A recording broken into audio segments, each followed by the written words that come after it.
Picking the right lens as a real estate photographer and videographer can be very difficult to choose from since there's so many options out there. I'm going to walk you through the lenses which I currently use and which I think are perfect for those of you who are beginners out there. So for starters, your primary lens should be something like a wide angle lens like this one. This is what I shoot with 90% of the time. This is what you're probably going to get most of your shots with, if not all of them, when you're starting out. Wide angles are perfect for getting the entire space, the entire room in just one shot.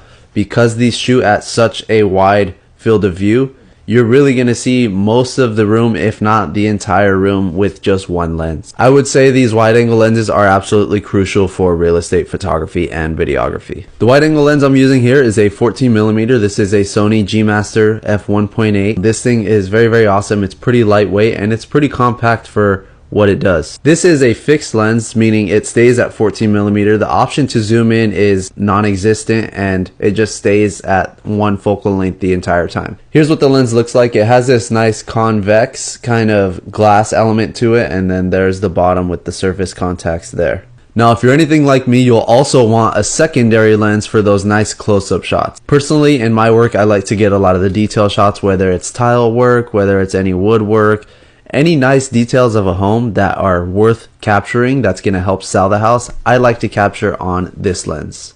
For my secondary lens, I'm using this lens here. This is a medium focal length. This is a 35mm Samyang f1.8. This medium focal length allows me to get close enough to capture a lot of the details of the home, but still allow me to get wide enough to capture some of the nicer details around the scene. This Samyang 35mm is definitely on the smaller side. It's very lightweight and it's not the most durable lens, but it does come at an affordable price and it does pack a punch. I use this lens nearly every single day.